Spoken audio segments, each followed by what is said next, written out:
Pas beaucoup.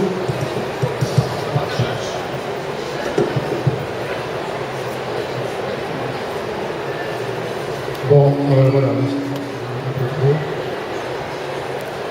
Bonjour. Donc nous allons parler de l'Ukraine.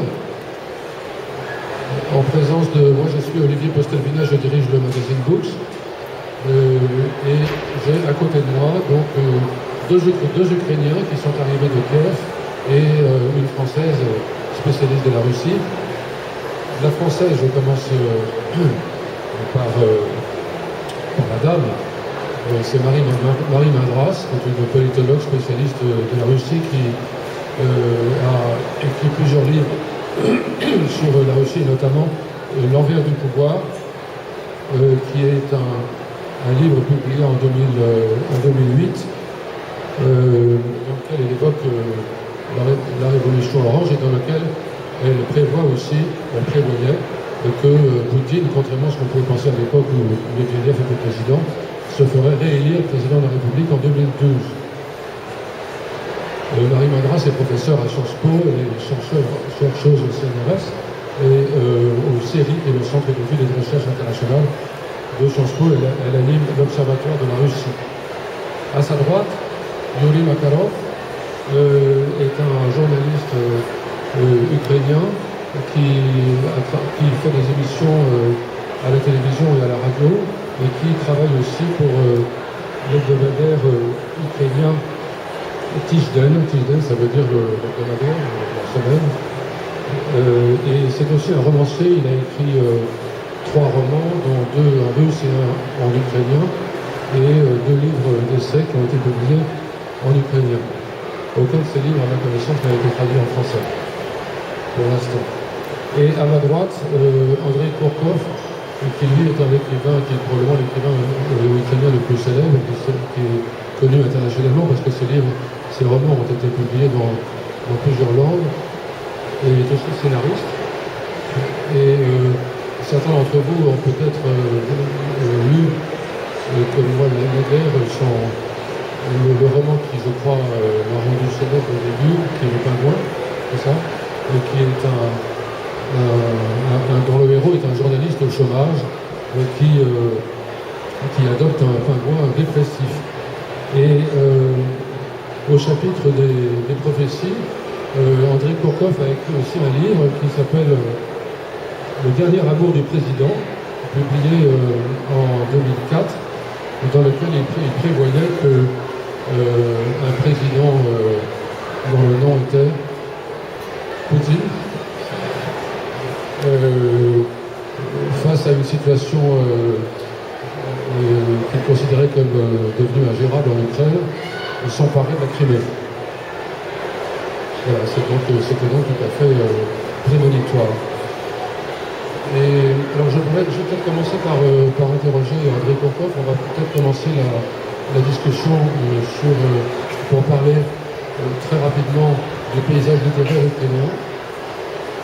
Quand je vous ai vu hier soir, parce que vous avez une petite conférence dans une librairie du nord de Paris, vous m'avez dit le problème de la littérature ukrainienne, c'est que la plupart des auteurs, la plupart des romanciers, en fait, se fichent pas mal de la politique. Bonjour à tous. Oui, j'ai une théorie personnelle à propos de l'évolution de la littérature russe et ukrainienne après 1991. En fait, la littérature russe post-soviétique était déjà écrite et publiée dans les années 80 pendant le président Gorbatchev. Et comme ça, il n'y avait pas l'arrêt, la pause entre la littérature soviétique et la littérature post-soviétique. Les écrivains comme Lyudmila Ulitskaya, Lyudmila Petrouchevsk, Alexandre Kabakov, Vladimir Makarin et les autres écrivaient et publiaient ces œuvres. Avant 1991, il entrait l'époque post-soviétique très simplement sans changeant les idées, changeant les sujets. Et comme dans l'Union soviétique, en Russie, la littérature restait une partie d'établissement très important pour l'image du pays, parfois pour propagande, pour l'école du patriotisme, etc. En Ukraine, avant la chute de l'Union soviétique dans les années jusqu'à 1991, Les écrivains étaient très engagés avec la partie communiste, ils étaient très loyaux, ils voulaient aider seulement les écrivains officiels dans l'Union des écrivains ukrainiens. On a eu, je crois, 5000 écrivains qui écrivaient sur les kolkhozes, sur les directeurs des usines, sur les conflits entre les bons communistes et les communistes qui n'étaient pas suffisamment bons. Et comme ça, en fait, il n'y avait pas des écrivains dissidents qui écrivaient prose. Il y avait des poètes dissidents. Un des poètes, Vassili Mistus, qui était né à Donetsk, en fait, il était arrêté, envoyé en Sibérie dans les années 80 et il était mort là. Mais en fait, la majorité des écrivains ukrainiens simplement voulaient faire la carrière littéraire politique dans le même moment.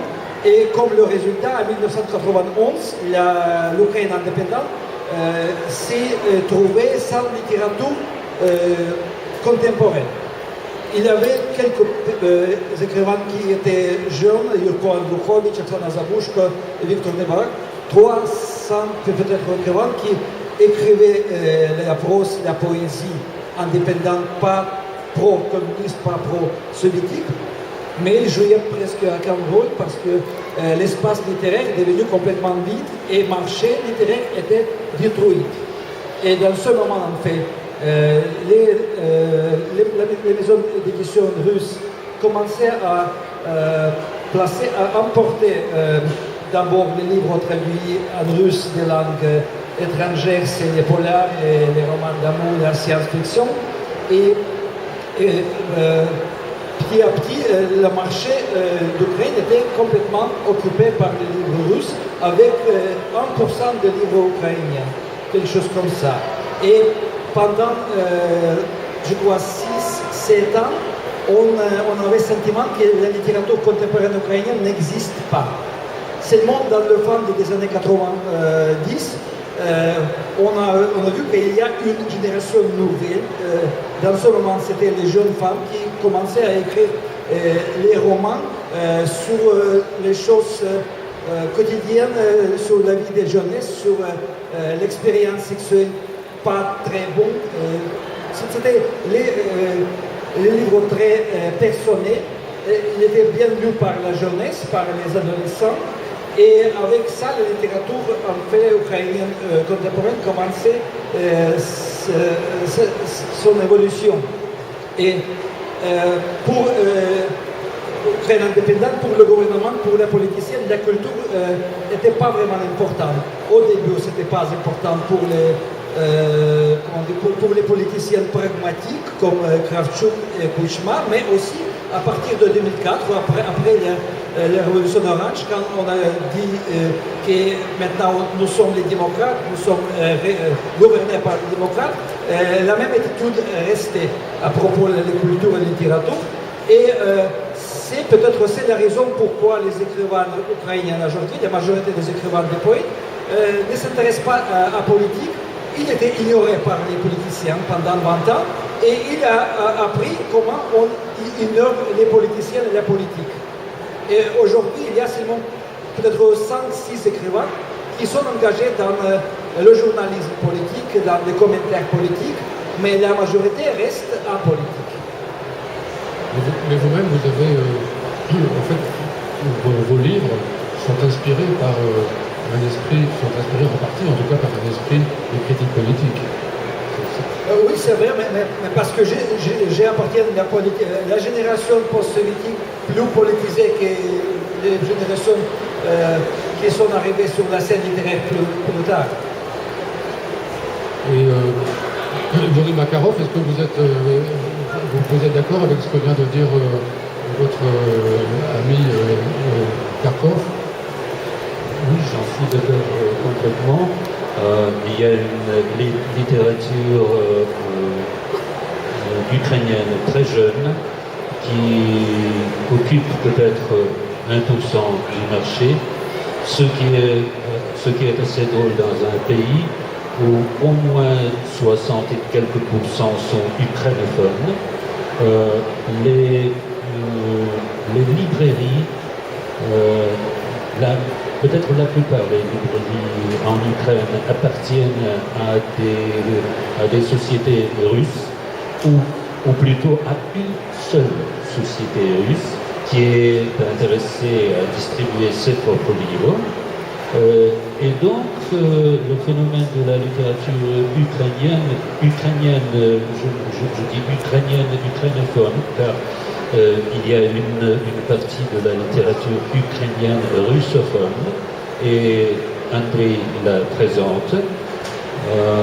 Donc, on se sent un peu marginal dans un pays qui quand même s'appelle Ukraine. Voilà. C'est drôle, mais c'est comme ça. C'est comme ça depuis 22 ans, et on a un timide espoir que peut-être depuis quelque chose va changer, mais on n'en est pas sûr. Oui, Carpo, vous voulez... Oui, je voudrais dire encore quelques mots à propos de la différence entre l'attitude vers la littérature en Russie et en Ukraine, parce que, bien sûr, en Russie, les écrivains sont commandés à écrire les romans patriotiques ou les romans historiques contemporains, et comme ça, on peut trouver maintenant beaucoup de romans sur les événements à Tchétchénie pendant la Première Guerre et la Deuxième Guerre, avec toujours les personnages très positifs, les héros, les soldats russes qui combattent les nationalistes et les extrémistes terroristes tchétchènes ou les autres. Et comme ça aussi, toujours, la Russie pousse la littérature russe, les écrivains russes, à participer dans tous les foires aux livres possibles. La Russie était le pays, l'invité d'honneur ici à 2005. Il y a 2 ans, c'était Moscou, l'invité d'honneur. À Shanghai, à Rio de Janeiro, partout, la Russie payait pour la littérature russe être présent très sérieusement et marqué. Nous sommes ici, pas grâce au gouvernement ukrainien ou la force officielle. Nous sommes ici grâce à 2 fondations indépendantes, Open Ukraine, Развиток Ukraine, la fondation Renat Akhmetov. Et le gouvernement d'Ukraine jamais a payé la participation des écrivains dans les foires aux livres. Ici, à Bologna, à Leipzig, partout. Et comme ça, l'attitude reste la même aussi. Aujourd'hui, vraiment, la question de la littérature n'est pas importante parce qu'on parle maintenant de l'avenir. Est-ce que l'Ukraine a l'avenir après la situation avec la Crimée? Mais bien sûr, c'est déjà une tradition pas très positive qui encore existe chez nous. Alors, évidemment, vous avez tous en tête d'abord les événements actuels en Ukraine et en Crimée. Et on va maintenant, si vous voulez bien, aborder cette question brûlante. Et peut-être, pour commencer, je voudrais rappeler, j'ai lu récemment dans le New Yorker, mais vous êtes certainement parfaitement au courant, et je me suis dit, je ne sais pas si c'est vrai, que Poutine aurait dit au président Bush Junior, vous savez, l'Ukraine, je ne suis pas sûr que ce soit vraiment un pays. Il a dit quelque chose comme ça. Est-ce que vous avez entendu cette formule? Est-ce que ça correspond à quelque chose que Poutine pense profondément? C'est une question pour moi. Oui, c'est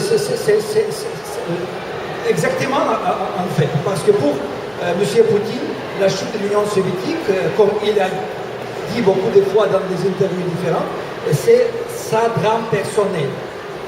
Et à cause de ça, la Russie existe, mais la Russie, dans l'imagination de M. Poutine, c'est beaucoup plus grand que sur la carte politique du monde. Et bien sûr, l'Ukraine, aussi avec les événements d'aujourd'hui, ce n'est pas un vrai pays pour l'établissement russe. Pourtant, l'Ukraine a un passé historique tout à fait réel, même si, bien sûr, il a été très chahuté dans le temps. Il y a tout de même une véritable légitimité ancrée dans l'histoire. Je ne veux pas monopoliser la parole, mais bien sûr, l'Ukraine, en fait, c'est la patrie de la Russie d'aujourd'hui. Toi, tu as commencé à Kiev, mais c'est un autre pays avec une autre histoire, et on peut débattre sur ce sujet aussi 2-3 heures, mais peut-être c'est mieux de revenir. Et Oui, Marie Madras, vu de Paris, mais Marie, vous êtes très souvent à Moscou et à Kiev aussi. Comment est-ce que vous percevez quel est le sens de votre point de vue? Après, nous reviendrons au point de vue des Ukrainiens ici présents. Quel est le sens de votre point de vue de ce que fait Poutine aujourd'hui en Ukraine? Merci Olivier. En 2-3 minutes, il me semble que, pas vu de Paris, mais vu de Moscou, l'Ukraine est bien un pays. Et c'est ça le problème. Parce que si l'Ukraine n'était pas un grand État, avec des frontières reconnues par la communauté internationale, avec une vieille langue, et avec quand même des traditions littéraires culturelles, même si je suis tout à fait d'accord, elles ont certainement besoin du soutien du gouvernement, mais il y a très peu d'argent dans les caisses de l'État, donc ce ne sera certainement pas pour les 2-3 ans qui viennent. Donc je pense que nous serons tous très vigilants de s'assurer que les auteurs et les artistes qui travaillent en Ukraine et qui travaillent en russe, en ukrainien, en tatar ou en polonais, que ça nous soit complètement égal et qu'on puisse vous soutenir. Donc vu de Moscou, la question est que oui, l'Ukraine est un pays qui fait partie de nombreuses organisations internationales et qui souhaite un jour faire partie d'autres organisations comme l'Union européenne et peut-être d'autres encore, et qui manifestement ne souhaite pas appartenir à des organisations qui seraient directement contrôlées par Moscou, comme l'hypothétique Union eurasiatique ou Union douanière. Et moi, ce qui m'a semblé, et j'aimerais beaucoup avoir l'avis de nos amis sur ce point, il m'a semblé que de nouveau cet hiver, comme en 2004, les dirigeants russes à Moscou ne comprenaient pas ce qui se passait en Ukraine. J'avais déjà eu cette impression très forte en octobre, novembre, décembre 2004, c'est que Vladimir Poutine et les gens qui l'entouraient ne prenaient pas au sérieux la société ukrainienne, les réalités ukrainiennes. Ils étaient persuadés qu'ils savaient comment fonctionnaient les gens qui habitaient l'Ukraine et qu'ils étaient comme n'importe quel habitant d'une province russe. Et ils se sont lourdement trompés. Et de nouveau, je crois que là, ces derniers mois, Poutine lui-même a été surpris des mouvements sociaux, de la détermination des Ukrainiens et de la chute rapide de Yanukovych. Est-ce que vous partagez mon point de vue? On peut constater que l'image de l'Ukraine est une image formée dans le monde entier, ou surtout en Europe, et formée à Moscou. Ce que l'Europe obtient, cette information que l'Europe obtient sur Moscou est passée par un traducteur russe, de toute façon. Et ça produit pour nous autres, pour les Ukrainiens, ça produit parfois un effet comique. Mais comment? Mais nous, voilà, nous existons et vous voulez nous persuader que nous n'existons pas. J'avais un épisode, pas seulement avec des Russes, j'ai parlé avec Lothar de Maizière, un des architectes de l'Allemagne nouvelle. Il était membre du gouvernement, économiste, etc. Et il m'a dit justement ça. Mais vous n'existez pas, j'étais avec un groupe de journalistes, mais vous n'existez pas. Une partie de vous, c'est de la Russie, une autre partie de vous, c'est la Pologne, c'est l'ancienne Pologne. Voilà. Et ça me rappelle une anecdote plus ou moins fraîche consacrée aux événements à la Crimée. Est-ce que vous voyez des nationalistes ukrainiens atroces, sévères, agressifs en Crimée? Non, je ne les vois pas. Mais ils sont là, ils existent. Est-ce que vous voyez des soldats russes? Oui, je les vois, mais vous vous trompez, ils n'existent pas. Cette lost in translation, si vous voulez, mais c'est pas la faute, c'est peut-être surtout la faute des Ukrainiens qui ne font pas entendre leur propre voix.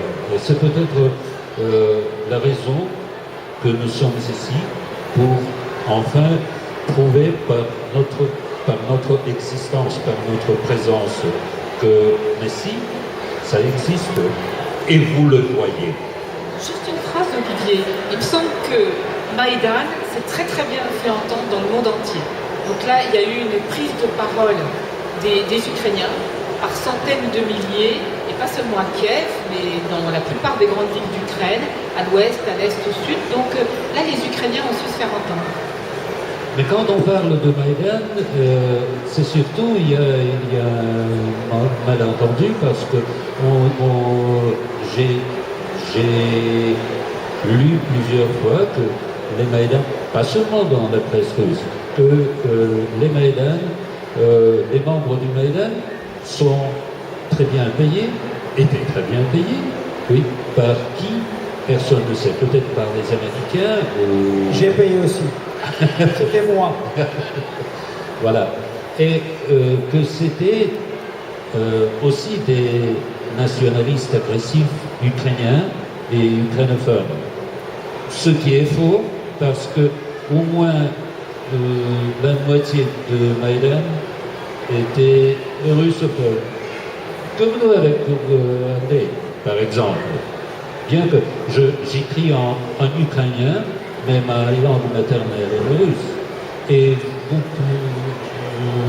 pouviez entendre le russe, l'ukrainien et au moins le tatar de Crimée. Ces langues étaient présentes sur le Maïdan et le premier tué sur le Maïdan était un Arménien de la région de Dnipropetrovsk, c'est-à-dire de l'est de l'Ukraine. André Petkov, quel est le rêve de Poutine à propos de l'Ukraine? Oui, d'abord, je voudrais ajouter quelques mots enregistrer mon propre anecdote de ce matin. Ce matin, je parlais avec un journaliste français qui m'a dit mais est-ce que vous avez regardé sur la télé les reportages de télévision russe avec ces russophones en Crimée, triomphants, très heureux et tout ça? Et je lui demandais est-ce que la télévision russe a aussi montré les reportages des régions habitées par les Tatars de Crimée? Non. Il n'y avait pas de reportage de ces régions et c'est très facile pour la Russie d'ignorer 300 000 habitants de Crimée qui en fait appartiennent à la Crimée beaucoup mieux, plus que les Russes. Et à propos de la REP, je ne suis pas sûr à propos de la REP. Oui, on peut dire que Poutine comme Mandela, il a un rêve. Un rêve, oui. Rêve ukrainien. Mais pour transformer ce rêve dans la réalité, il y a beaucoup de plans. Et je crois que l'occupation de l'annexion de Crimée était planifiée en avance. Je ne sais pas, il y a 15 ans, il y a 10 ans, le plan était là. Et maintenant, simplement, tout est fait according to the book, comme les Anglais disent, parce qu'on voit qu'il y a 2 jours, déjà la commission d'éducation russe commençait à changer le curriculum des écoles en Crimée. Il y a déjà des spécialistes des communications téléphoniques qui préparent le changement des codes des téléphones russes pour remplacer les codes ukrainiens et tout ça, mais le problème reste, aujourd'hui, c'est le Conseil de fédération a approuvé l'annexion de Crimée comme légitime. La seule chose qui reste, il faut que le monde entier accepte ça, accepte Crimée comme en partie de Crimée. Parce que si le monde... oui, c'est déjà accepté par la Corée du Nord et Syrie. Et il y a besoin encore de quelques pays pour soutenir le rêve de Poutine. Et après, parce qu'avant, avant le monde change les cartes, la carte du monde politique, change la frontière. Et il faut que l'Europe, la France, l'Allemagne, les États-Unis acceptent l'annexion de Crimée. Ce n'est pas possible de faire sans participation d'Ukraine. Et je crois le rêve est en fait de créer la situation proche à la guerre civile, de inviter les activistes russes avec les volontaires russes de marcher vers Kiev, occuper Kiev, remplacer le gouvernement, peut-être retourner le président en exil Yanukovych et que Yanukovych signe un nouveau accord de coopération et amitié et qui signe aussi que la Crimée maintenant c'est le cadeau d'Ukraine au peuple russe pour la patience avec un pays avec une conduite pas très facile, pour compensation pour tous les problèmes que aussi les hommes, les oligarches russes avaient sur le territoire d'Ukraine. Et si Kiev accepte l'annexion officiellement, après, bien sûr, M. Hollande va dire « Oh, c'est déjà fini, on peut vendre les Mistral ». Angela Merkel va dire « Oh, parfait, il y a la solution, maintenant où ils sont amis, encore une fois, c'était un petit bagarre entre les copains ». Si je comprends bien, Poutine a besoin de la reconnaissance de l'annexion oui, parce que ça, par Kiev. Sans reconnaissance, c'est impossible de Crimée être traité comme le parti de Russie. Il n'y aura pas d'investissement, il n'y aura pas de tourisme, pas tourisme russe militaire et pas militaire, mais tourisme normal. Il n'y aura pas d'utilisation de Crimée comme l'endroit pour les conférences internationales comme conférence de Yalta en 1943 et tout ça. Une chose que je ne comprends pas, la Crimée n'est pas, elle est une enclave en fait, elle n'est pas de frontière directe, elle n'a pas de communication directe avec la Russie, sauf par la mer. Ils vont construire un pont. Mais le pont, ça sera peut-être très long, ça va durer 2-3 ans, la construction du pont, et ce n'est pas possible de remplacer le trafic d'Ukraine par le territoire ukrainien à Crimée avec un pont entre Kerch et Novorossiysk. Il y a beaucoup de problèmes logistiques et bien sûr, si on regarde la carte, on comprend que sans contrôler la région de Kherson, la région adjacente au sud d'Ukraine, la Russie ne peut pas être sûre que la Crimée va suffisant de l'eau potable, de l'électricité, de gaz, des communications, de transport. Vous voulez dire, après je vais passer la parole, mais vous voulez dire que dans le rêve de Poutine, il y a l'idée aussi d'une prise de contrôle de cette région entre la Crimée et la Russie? C'est très logique, c'est très facile à comprendre parce que, une autre chose, dans la région de Kherson, il n'y a pas des activistes pro-russes, c'est la région ukrainophone plutôt. Et comme ça, si on occupe cette région, il faut aller à droite, il faut aller vers la frontière en occupant la région des Zaporizhzhia, Dnipropetrovsk, Donetsk et Lugansk. Et là, à Donbass, il y a bien sûr des activistes pro-russes, il y a des organisations, des NGO russes, il y a des touristes politiques russes qui traversent la frontière avec des bus très facilement pour organiser des manifestations pro-russes. Yuri Makarov, qu'est-ce que vous pensez de cet exposé du rêve de Poutine?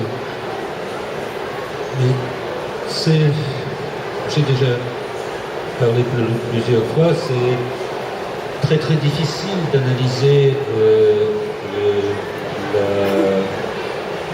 ce qui se passe dans le cerveau des personnes inadéquates. Il faut être psychiatre ou psychanalyste, je ne suis ni l'un ni l'autre. Ce que je comprends assez bien, c'est que c'est une manifestation d'une neurose pas seulement personnelle à M. Poutine, mais d'une neurose collective. J'ai compris qu'il y avait des parallèles avec l'Allemagne des années 1920. C'était une traume psychologique après le traité de Versailles. Et c'est peut-être le traité de Berlin-Pusch qui a marqué la séparation de l'URSS, qui est devenu, pour la conscience russe, une sorte de traité de Versailles contemporain. Et donc, la rhétorique pas seulement des politiciens russes, mais aussi des journalistes, des présentateurs, ça rappelle non seulement le style des temps communistes, ce qui est très très drôle de revenir dans le passé pour ceux qui ont vécu sous l'URSS et de reconnaître de mêmes intonations, des intonations de l'URSS des années 70, 80, peut-être début 80. Parfois, l'esthétique ouvre beaucoup plus de vérité que l'analyse froide. Quand on sent le même esthétique, on comprend le point où on est peut-être beaucoup mieux. Et ça rappelle aussi parfois l'esthétique de l'Allemagne des années 1930. Et quand j'entends de la part de M.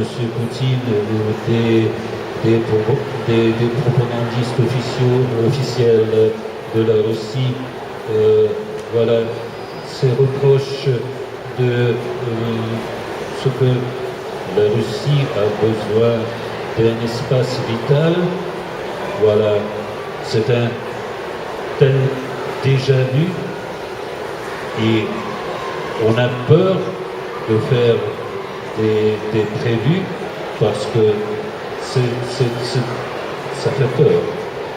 Marie Mavra, est-ce que dans les milieux que vous fréquentez, les milieux d'experts internationaux sur la Russie, ces idées qui viennent d'être exposées, l'idée d'une comparaison, d'abord l'idée d'une frustration politique très forte, comparable à celle du traité de Versailles, et ensuite cette idée d'espace vital, est-ce que ce sont des idées qui sont prises au sérieux?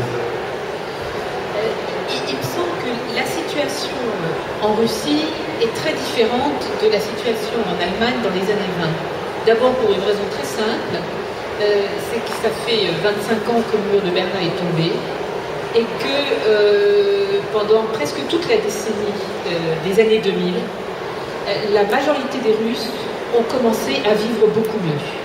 Il y a eu beaucoup d'argent, notamment grâce au prix du pétrole et du gaz naturel, mais tous les Russes, presque tous les Russes, sont devenus des consommateurs et simplement ils pensaient qu'indéfiniment, chaque année, ils gagneraient plus d'argent, ils dépenseraient plus et ils consommeraient plus. Donc ce qui se passe, c'est depuis 2-3 ans de plus grandes difficultés économiques, un très fort ralentissement économique en Russie et un pouvoir poutinien qui s'use, qui vieillit, qui refuse les réformes, qui devient de plus en plus autoritaire, qui veut absolument rester au pouvoir et qui a peur des mouvements de protestation en Russie et qui a peur de la démocratisation du grand voisin ukrainien. Donc, en tout cas, ce que moi j'observe, c'est difficile de résumer ce que pensent tous les experts parce que vous aurez absolument tous les sons de cloche et je crois qu'il n'y a pas de consensus aujourd'hui en tout cas dans le monde académique occidental, sur ce qui se passe en Ukraine, mais de mon point de vue, la formidable machine de propagande dont vient de parler Yuri Makarov, et qui est effrayante, et où là, s'il y a un élément d'écho avec l'Allemagne des années 30, c'est certainement l'outil de propagande, le bourrage de crâne, et l'utilisation, bien entendu, d'informations mensongères. Par exemple, tous ces soldats qui seraient en Crimée ne seraient pas russes, tout le monde sait qu'ils sont russes, ou de refuser que le mouvement de Maïdan était un véritable mouvement spontané et qui n'était pas géré de l'étranger. Et ce problème de propagande est que ça touche là un point sensible, oui, au sein de la société russe, qui est qu'on peut assez facilement convaincre les Russes que si de nouveau aujourd'hui la situation économique et sociale est moins bonne, eh bien ce ne serait pas à cause d'un mauvais gouvernement à Moscou, mais à cause de pressions maléfiques, d'intentions malveillantes venant de pays étrangers et notamment des États-Unis ou des pays européens. Ce que j'aimerais juste dire pour terminer sur ce point, c'est que les humeurs en Russie, telles que je les étudie depuis 25 ans, sont des humeurs changeantes et qu'on peut assez facilement voir dans quelques mois, dans 2-3 ans, une humeur au sein de la société russe qui soit très différente si le pouvoir change ou si, par exemple, l'Ukraine évolue positivement vers plus de démocratie et une ouverture sur l'Europe, parce que, au fond, la majeure partie des Russes, ils ne veulent certainement pas aller faire le coup de feu ou envoyer leurs fils se faire tuer en Ukraine ou en Moldavie. Ce qu'ils veulent pour leurs enfants, c'est qu'ils vivent mieux, qu'ils puissent étudier en Europe ou aux États-Unis et ailleurs. Donc il y a quand même derrière, je dirais, cet effet de la propagande poutinienne qui est réellement là.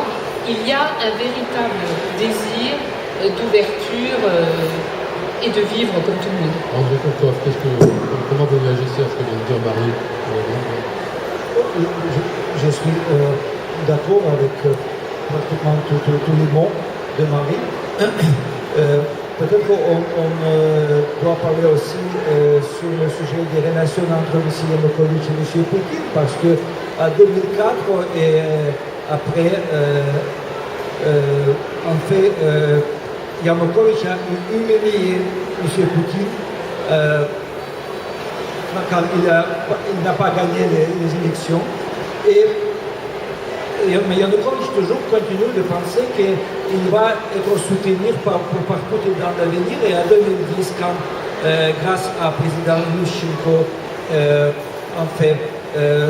Yanukovych était devenu le président, il pensait que maintenant, il reçoit vraiment le soutien de Poutine de la Russie très, très fort. Et à cause de ça, il a signé l'accord tout de suite à propos de stationnement de flotte russe à Sébastopol. Il a signé le prolongement de bail pour 25 ans jusqu'à 2042. Et en revanche, Poutine a promis des bonbons. Mais les bonbons étaient le gaz moins cher. Mais le gaz moins cher n'était jamais délivré jusqu'à novembre 2013. Et pendant 3 ans de présidence de Yanukovych, il était humilié par Poutine beaucoup de fois, aussi publiquement. En fait, on discute dans les protestes européennes parce que ce n'était pas seulement que les Ukrainiens détestaient Yanukovych, mais c'était aussi quelqu'un de Moscou, c'était Poutine, parce que 2011, Yanukovych a entendu dans sa résidence à Crimée pour Poutine, pour la rencontre officielle. Poutine était en retard, 4 heures en retard, parce qu'il s'arrêtait près de Sébastopol pour parler avec des bikers russes qui étaient stationnés là. Et après, il parlait avec Yanukovych 15 minutes et parti pour la nuit avec son ami ukrainien Viktor Medvedchuk et tout ça. Et une situation comme ça s'est répétée beaucoup de fois et en fait, il n'y avait pas de relations mieux économiques comme était promis par Poutine entre l'Ukraine et la Russie. Et je crois en fait Poutine voulait ruiner l'économie ukrainienne, l'état de finances ukrainien, pour après vraiment faire Yanukovych l'esclave de l'idéologie russe. Si je peux rajouter juste un point à ce que vous avez dit, et quand même une bonne partie des bonbons, comme vous dites, qui venaient de la Russie, tombaient dans les poches de Yanukovych, de sa famille et de ses clans. Et là, je crois que c'est un point vraiment important, c'est que oui, les autorités russes avaient intérêt à maintenir l'Ukraine dans un état de non-développement et de non-réussite, mais ça passait par un enrichissement monstrueux d'une petite partie des élites. Et c'est les deux qui allaient ensemble, hein, c'est-à-dire écraser Yanukovych sous la corruption et en faire donc un leader qui ne pouvait à un moment que être mis dehors par sa propre population, mais en même temps laisser un État ukrainien dans l'état qu'on lui connaît aujourd'hui, c'est-à-dire un État fragile, une souveraineté faible, une économie en crise profonde et bien c'est ce problème territorial et militaire de la Crimée. Est-ce qu'on voit se dessiner aujourd'hui quelques figures politiques vraiment de qualité dans le paysage ukrainien, ou bien est-ce que le paysage politique reste aussi médiocre que ce qu'il pouvait être il y a encore 23 ans? Il dit le facteur principal de la politique, de la situation politique contemporaine en Ukraine, c'est la présence de la société civile qui est née depuis 3 mois ou qui s'est réveillée, peut-être, parce que ça n'existe pas que ça naisse en quelques semaines. On se réveille, oui. On voit des signes d'une vraie société qui est basée sur des relations privées, informelles. Les gens qui veulent faire une action plus ou moins réelle, ils peuvent se trouver, peut-être grâce à des technologies modernes, peut-être de façon très vieille et traditionnelle, en se réunissant sur une place, mais on trouve la langue commune assez vite et on voit des dizaines et des centaines de petites initiatives de simples Ukrainiens qui n'étaient pas possibles absolument du tout, qui étaient inimaginables il y a 3 ou 4 mois. Et cette pression de la rue, si vous voulez, je ne veux pas idéaliser la rue. La démocratie des grandes places, ça peut être effectif pendant quelques jours ou quelques semaines, mais ça n'agit pas à la façon permanente. Mais pour le moment, c'est un facteur qui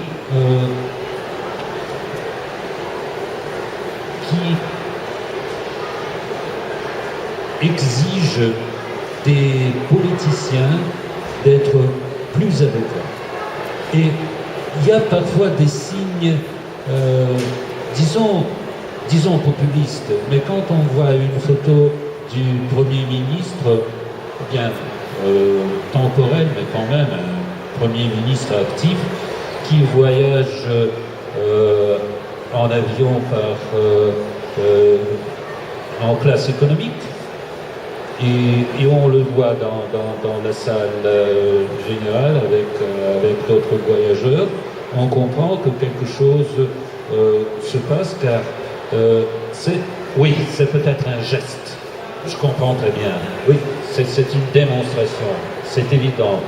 Mais il y a quelques mois, il n'y avait pas besoin de faire ces gestes démonstratifs. La même chose, un de nos collègues et amis, un journaliste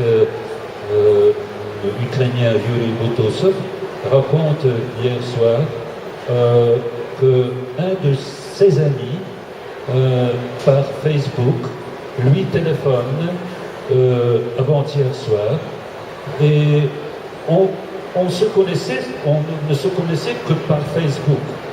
Et lui demande s'il puis aller le voir le soir pour parler quelque chose, de quelques sujets importants.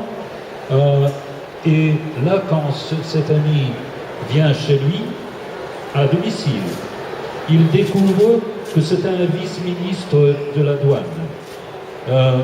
Et il veut un conseil d'un journaliste avec réputation, comment refaire tout le domaine de la douane nationale.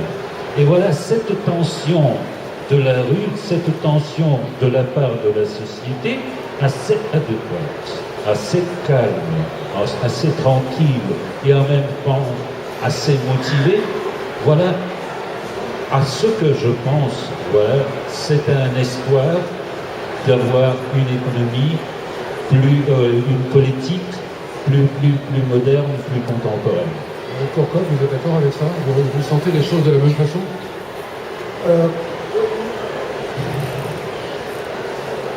Une chose que je suis déjà depuis beaucoup des années fatigué des politiciens ukrainiens, mais aujourd'hui j'ai la confiance au gouvernement ukrainien parce que je crois on peut critiquer les membres du gouvernement, les chefs politiques d'Ukraine, mais on peut le faire après la guerre informatique, après la guerre des propagandes, après la guerre à Crimée, et puis au moment, je crois qu'il travaille normalement et je n'ai pas de raison vraiment d'être fâché ou déçu. Je précise que si certains d'entre vous veulent poser des questions, c'est possible, on peut faire circuler un micro. Hein. Donc n'hésitez pas. Monsieur?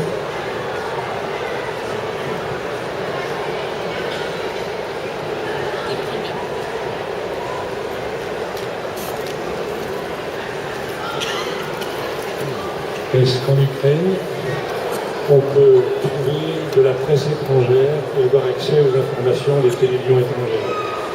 Ce qui n'est pas le cas aussi facilement.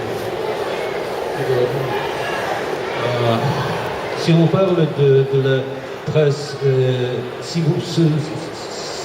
vous acceptez que la presse russe est une presse étrangère, donc vous pouvez trouver des journaux russes dans n'importe quel kiosque. Quant à la presse vraiment étrangère, non. Presse écrite, non. On a dans des chaînes de câble, on a parfois des chaînes, au moins BBC One, Euronews, ensuite BBC, parfois CNN, la Télé 5. Oui. Et c'est tout peut-être. Courrier international n'est pas encore traduit en ukrainien. Courrier international n'est pas encore traduit en ukrainien et diffusé. Non. Mais quand même, il y a l'Internet. Donc ceux qui sont intéressés, ils sont branchés. Mais pour la partie de la société non engagée, donc ça n'existe pas. Voilà. Une question pour Marie Madras, s'il vous plaît. Tout à l'heure, vous avez dit que durant les années 2000, la société russe, la majorité, vous avez dit, de la société russe, allait mieux, est devenue consommatrice. Est-ce qu'on peut vraiment parler de la majorité ou alors de la population de la grande ville? Est-ce que, si c'est que la population des grandes villes, est-ce que ça constitue la majorité de la population russe qui, on sait très bien, la Russie a besoin de l'espace vital, il n'y en a pas assez, et il n'y a pas beaucoup de population en Russie. Oui, merci beaucoup pour votre question. En effet, la Russie est grande, complexe et différenciée. Donc tout ce qu'on peut dire en quelques phrases est toujours une forme de simplification. Mais oui, de 2001 à 2008, la majeure partie de la population de Russie a vu ses revenus augmenter, et sans une forte inflation. Donc oui, et oui, il y a eu une baisse de la proportion de la population qui est considérée comme vivant en dessous du seuil de la pauvreté. Et ça, c'est une réalité qui, bien entendu, a creusé encore un petit peu plus les écarts. Comme très souvent dans des périodes de croissance, s'il n'y a pas les politiques publiques adaptées, s'il y a trop de corruption, ce qui est le cas en Russie, s'il y a un certain nombre de régions qui sont laissées pour compte et d'autres qui s'enrichissent de manière absolument éhontée, comme le territoire des Khanty-Mansi où il y a beaucoup de matières premières vendues très très chères. Oui, ce qu'il y a eu, ça a été une différenciation et bien entendu les grandes et très grandes villes ont un niveau de vie beaucoup plus élevé que les cantons ruraux. Mais ce qui est certain, c'est que depuis 2-3 ans, l'économie s'essouffle et que donc les populations défavorisées, bien entendu, commencent à souffrir, mais aussi ce qu'on appellerait plus largement les classes moyennes commencent aussi à souffrir parce qu'elles avaient pris d'autres habitudes et qu'il faut maintenant restreindre au niveau du niveau de vie. Vous posiez à la fin une question ironique sur l'espace vital. Oui, on sait que le problème de la Fédération de Russie, c'est qu'elle est très grande et peuplée de manière très très différenciée, puisqu'il y a à peu près les 2/3 du territoire qui ne sont quasiment pas peuplés. Et je pense que c'est un grand défi pour les autorités russes dans les années qui viennent, c'est comment rassembler des populations et des territoires à de telles distances alors que les politiques publiques font gravement défaut. C'est pour cela que je suis convaincue que l'annexion de la péninsule de Crimée peut paraître au jour d'aujourd'hui un succès de Vladimir Poutine, mais que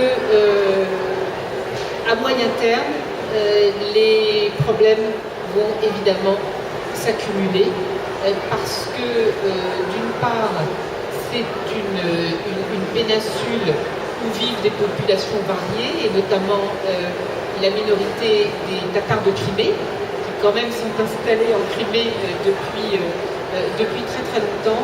La Crimée est une région particulièrement pauvre parce que au fond, ni Kiev ni Moscou n'avaient investi en Crimée, à part un petit peu dans la base de Sébastopol. Donc il va falloir dépenser pour la Crimée et je suis vraiment pas certaine que le budget russe fasse un tel effort sur la péninsule et cette nouvelle province de la Fédération de Russie qui ne sera pas reconnue comme étant une province de la Fédération de Russie va se trouver en difficulté dans les années qui viennent, alors que, je l'espère, l'Ukraine, elle, avancera dans le bon sens. Monsieur, vous voulez poser une question?